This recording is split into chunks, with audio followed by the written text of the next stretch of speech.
distinguished stakeholders of Rivers State, esteemed representatives of political parties, members of the press, civil society organizations, security agencies, traditional rulers, faith-based organizations, my commissioners, ladies and gentlemen.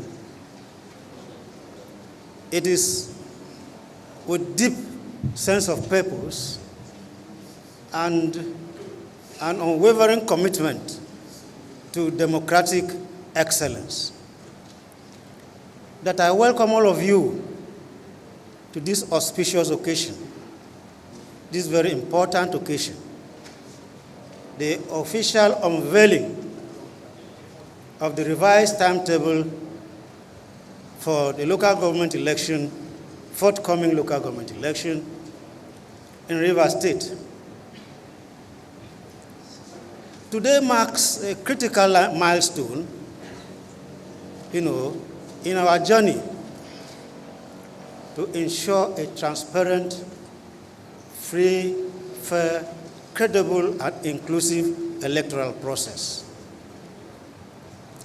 Now, what we are about to unveil today, is not merely a timetable of events. It's not just a calendar of events. It is a commitment to electoral due process. It is a commitment to electoral timelines grounded in law. It is a commitment to fairness for all participants in the electoral process. We recognize that each one of you has a pivotal role to play in the process, and we look forward to continued collaboration and vigilance, including your support as we trudge along to the election day. Now, we in the 7th Commission, in accepting this national assignment and responsibility, we are not unaware of the weighty implications and huge significance, particularly in the light, of this incredibly extraordinary period in the democratic evolution of Rivers State. Now, elections all over the world, that is periodic election, that is to say, is arguably, the cornerstone. It is a hallmark.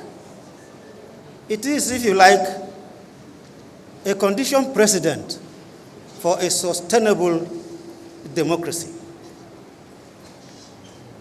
Now, democracy itself is not merely periodic elections. As a matter of fact, election is not just a process. It is a sacred expression of the people's will, as to who governs them, as to who leads them, and in this our circumstance, who leads them in the local government governance level. Now, we in the Commission, as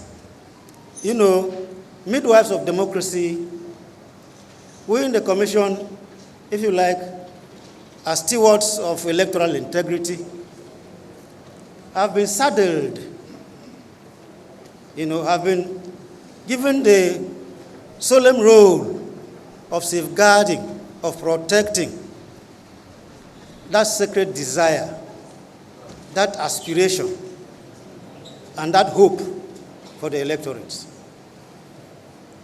Now, this begs the question, how are we going to do it? We are going to do it by ensuring that, voices are heard, and by voices I mean rational voices, if you like, and I'm using the word rational deliberately, and I know there are going to be a plethora of voices, and that the prospective voters are provided with a safe and secure environment to exercise their franchise. Furthermore, we are going to ensure that the prospective voters have a free and unfettered access to the electoral sites and venues and polling units to exercise their civic responsibility. We are also going to make sure that prospective voters are allowed freely, without intimidation or coercion, to make their choices. And we are also going to make sure that the entire process is not just transparent, free, fair, credible, and inclusive, but that is going to be seen as such. Now, in carrying out our activities in the Commission,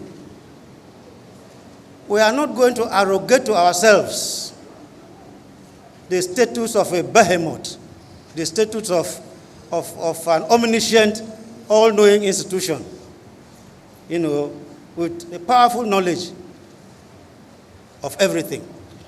No, we are not going to do that. Election administration, it's a multi-sectorial endeavor. It is a multi-stakeholders enterprise. And so, we are going to make sure that we consult, we collaborate, and we synergize with the critical stakeholders. This is important because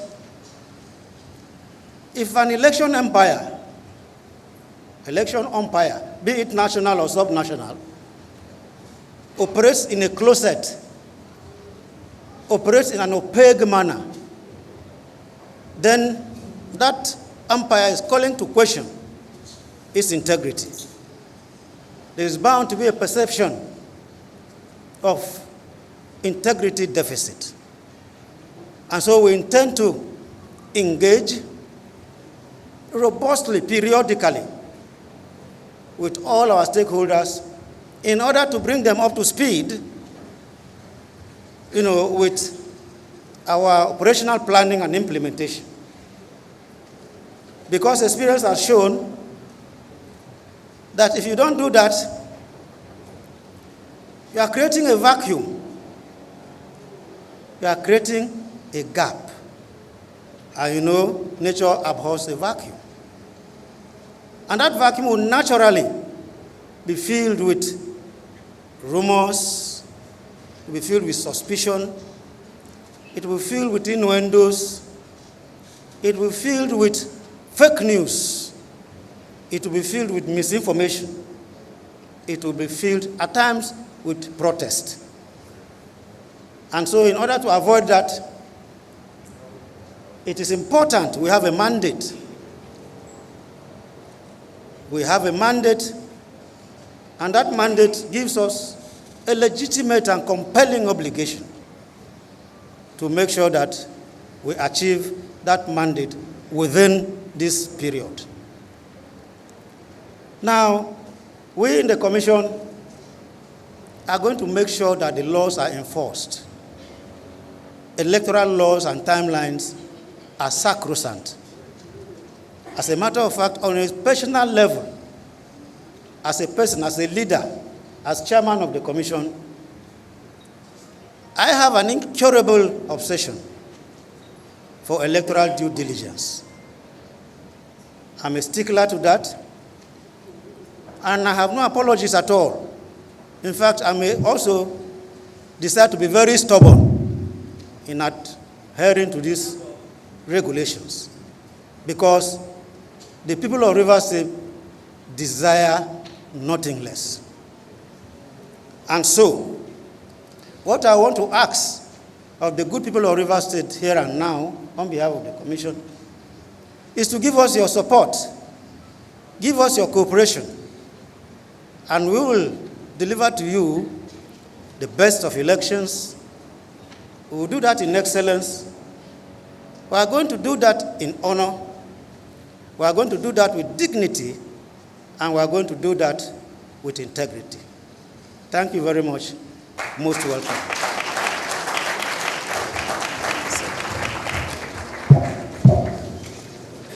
That was the Chairman and Chief Electoral. Because I've been waiting for. Yes. And the hour is here.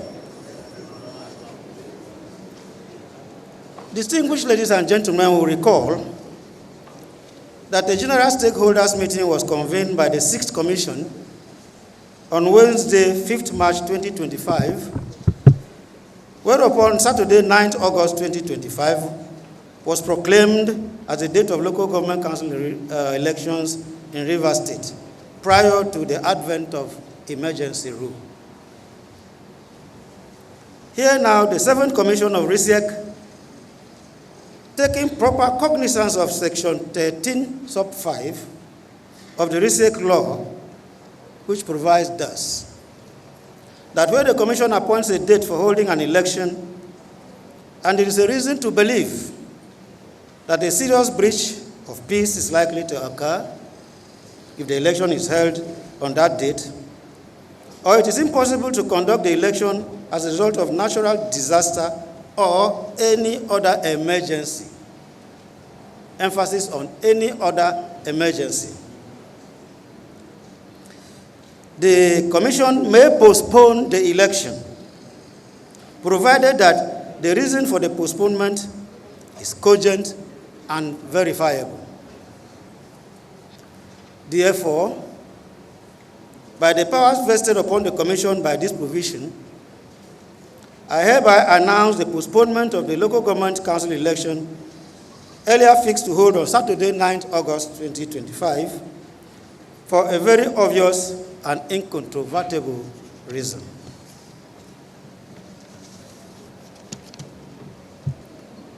Furthermore, in exercise of the powers conferred on the Rivers State Independent Electoral Commission by Section 5 of the RSIEC Law Number 2 of 2018, and all other powers enabling it in that behalf, to provide guidelines to political parties, stipulating the rules and procedure for electioneering campaigns for the 2025 local government council elections and any other runoffs or reruns and by-election that may arise therefrom, the Commission hereby makes the following rules and regulations. Announcement of new date for the postponed elections. There shall be local government elections on Saturday, the 30th of August, 2025, in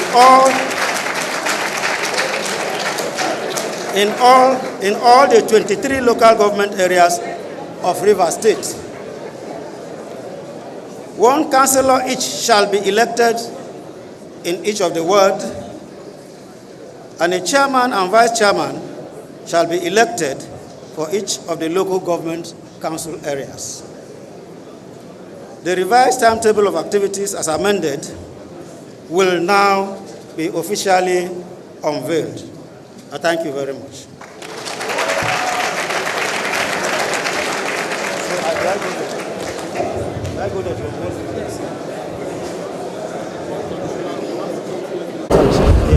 Distinguished stakeholders, ladies and gentlemen,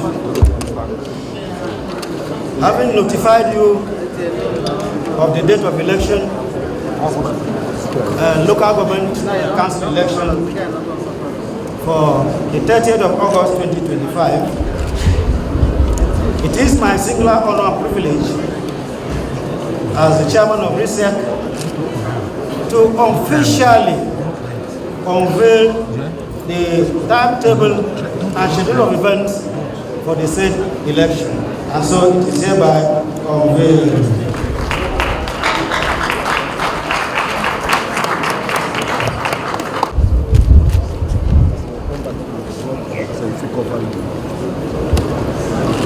service, timetable, and schedule of events for the forthcoming local government elections in Rivers State. Now, you will discover that all the activities have a legal reference, and that reference